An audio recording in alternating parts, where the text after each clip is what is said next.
ngayon, mag-o-oven ako ng manok. Hugasan muna natin siya, guys, ng bonggang-bongga. Kailangan super linis siya, guys, kasi mamaya may mga ano-ano to, latak-latak sa paling pinakadikit sa kanya. So, kailangan hugasan muna natin siya ng bonggang-bongga. Pagkatapos, guys, patuluin natin siya dito. Patuluin muna natin siya ng bonggang-bongga. Yan. Patulog muna natin sa kanya yung tubig niya. Para mamaya, paglagay natin ng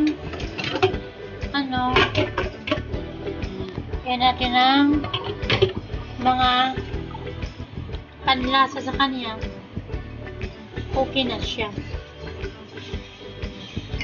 Dito, guys, magpunaw tayo ng kunting asin at toyo para malasa yung ating oven na manok. Then, lagyan natin siya, guys, ng yan, oyster sauce, mamasitas, para malinamnam yung inyong pina-oven na manok. Yan. Tunawin lang siya, guys, ng bonggang-bongga. Tunawin lang natin siya ng bonggang-bongga. So, dito ang ilalagay natin sa ating manok. Yan. 2 sachet lang na oyster sauce.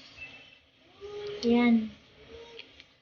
Para malinamnam talaga yung iyong pina-oven na manok.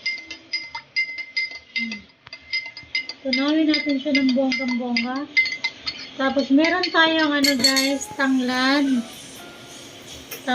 and pamintang durog.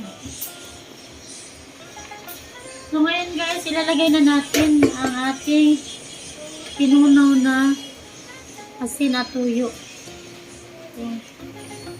Yan. Lagyan muna natin siya ng yan, para papasok talaga sa ilalim yung mga niya, lasa niya.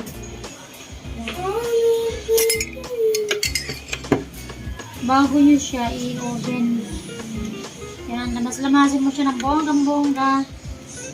Yan.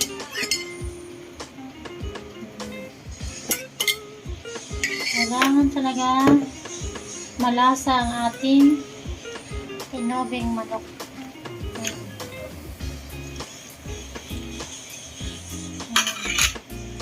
Ay, pati nag-buhok pa konti. Ayan. Kasi ang manok kasi, guys, pag hindi siya na-marinate, parang wala talaga siyang kalasa-lasa. So, kailangan talaga i-discartehan mo siya ng bonggang-bongga para siya magkaroon ng lasa. So, ito, guys, ilalagay na natin ang ating pamintang durog. Yan. Pamintang durog. Ito, nakakatulong din ito, guys, sa pampalis ng lansa. Yan. Pampalis ng lansa. Yan.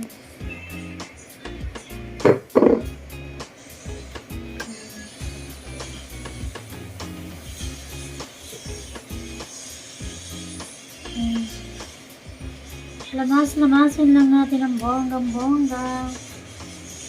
Gayon. Yan. Yan. Tapos lalagyan na natin, guys, yung tanglad. Yan.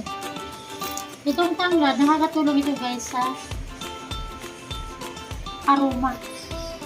Pampalas ng lansa.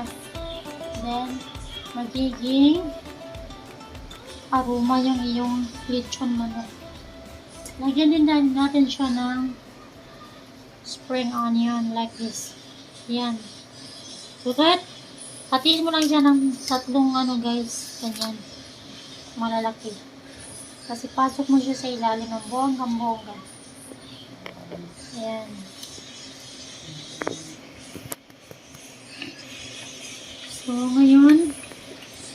Nalamas na natin siya guys. Ganito lang kasimple ang ating sinaubing manok. Yung iba nito guys, nilalagay nila Sprite. Pero, bawal ako sa soft drinks. So, ito ang ginagawa ko. Yan. So, ngayon guys, ilalagay na natin siya sa oven.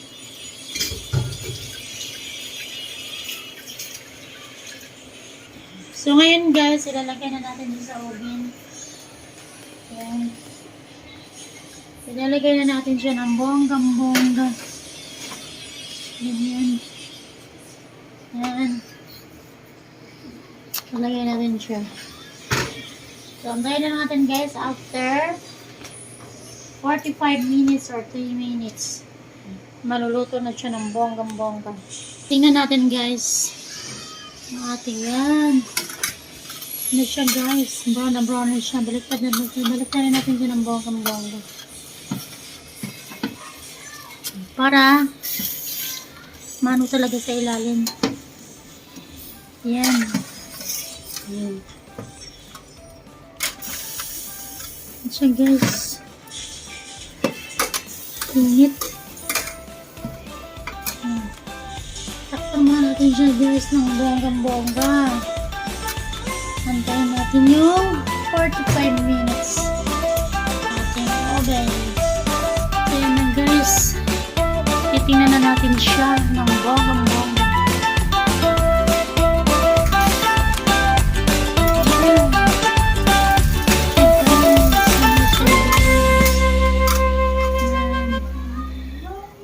Brown na siya ng bonggang-bongga. So, ito na siya guys. Ito na ang aking oven na manok. Amoy na amoy ko yung kanyang amoy. Na lasang-lasa talaga yung nilagay ko ng tuyo at asin with oyster. Ayan na siya. Andyan pa rin yung tanglad niya guys. Ayan. Ayan. Yan guys. Salamat sa panonood.